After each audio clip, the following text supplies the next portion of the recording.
Welcome back to the groundwork. Catch up real quick. I'm going to do these short videos of just sort of showing what I've been doing in the shed. I haven't got time to do videos like I used to do, where, you know, it's like a normal YouTube video of tripods and things like that. I ain't got time for that stuff anymore. Don't really have the energy for it, but I really like the community aspect of YouTube and sharing what I'm up to. That being said, I don't get in the shed nowhere near as much as I used to, so I ain't got the time for doing that sort of stuff, but still want to share. So what I'm going to do is basically going to do short videos, set a timer probably, because I do tend to waffle on, 7 minutes, 5 minutes, whatever it is, and show you what I've been up to. And at the end of that time, you have to wait for the next episode. So what am I doing right now? Working on, oh man, I'm getting like arthritis in my foot.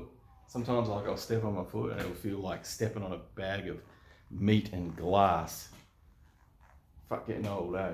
Anyway, so building this bar for my, used to be my work ute. Guess it still is my work ute, even though I don't use it for work anymore.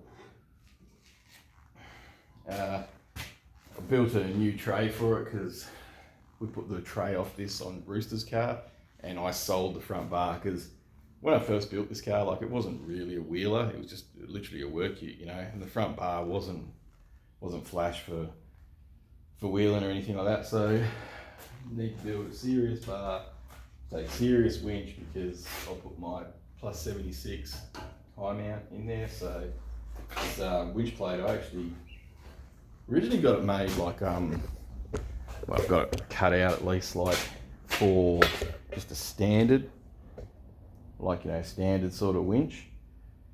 But I chucked these extra plus 76 holes in it because I thought, oh, maybe if I do want to upgrade it. So I was just like, yeah, I'm putting a plus 76 winch on this thing. So I just made the hole bigger for that. But yeah, it's a pretty cool little winch plate. I'm actually like pretty stoked with it. It's like probably one of the best ones I've done. It's like got really nice sort of angles.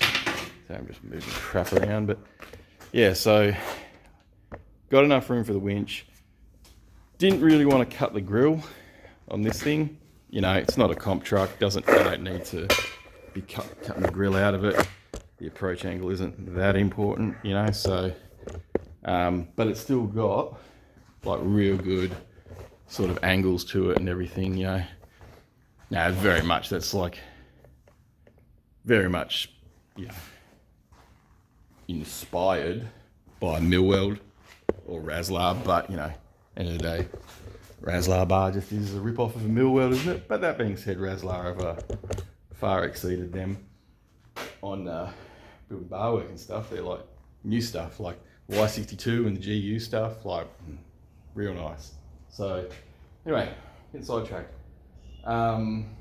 Yeah, so that center section, yeah, it's very weld, but you know, there's, mate, how many ways are you going to build a good center plate sort of thing, you know? But 6mm, it's all 6mm, apart from the actual mounts that wrap the chassis, they're 4mm. If you go 6mm, I believe, 6mm mounts that wrap around the chassis, you hit something, your bar will be straight as, but your chassis will be fucking fingered, you know? So gotta have a bit of give in there sort of thing. So 6mm, 350 grade on the center plate, 4mm, 250 grade in the actual mounts. And I'm just working on this tube design because I don't want, you know, like, I'm not a gigantic fan of tube bars, but end of the day, sort of the best choice for a rock crawler or whatever you want to call it, sort of thing like that, you know. So, but I'm taking the aspects that I like of like a conventional bull bar, because my plan is to put like sort of ARB style. I don't even know if it's getting caught with the camera. Oh, look. Oh yeah, probably a little bit. Yeah. So ARB style doodanes, headlight protectors on top of this deal, and some other little smart little things I'm trying to do.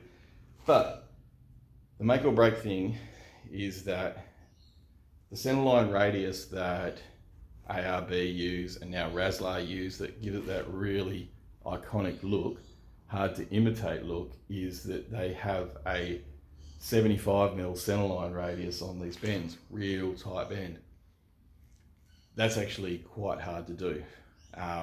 You know, you need essentially like ball mandrel tooling. Like, you know, for one thing, it has to be mandrel bent, like 100%. You're not doing it with a bow and arrow or a JD squared bender. So yeah, it'd have to be like mandrel bent plus a ball mandrel, not like a normal slug mandrel. And finding someone who's got a ball mandrel for 40 NB pipe is just pretty hard. So get sidetracked. Right, so basically the most that I can bend with what I've got available to me is a 4-inch centerline, not a 3-inch centerline. So it's going to be a bit more open than the ARB, but I'm hoping I can still make it work. Like if I bring it down low enough, it'll give it that squat sort of aggressive look, and it won't look like a big rainbow, you know, schmishmortion too high. So I've got to bring this thing lower. So that's what I'm working on right now. I'm just going to cut some struts. I don't know, some bits of metal to stick here so I can stick my tube on there and have a bit of a look. So, going to do that now. You'll see it tomorrow.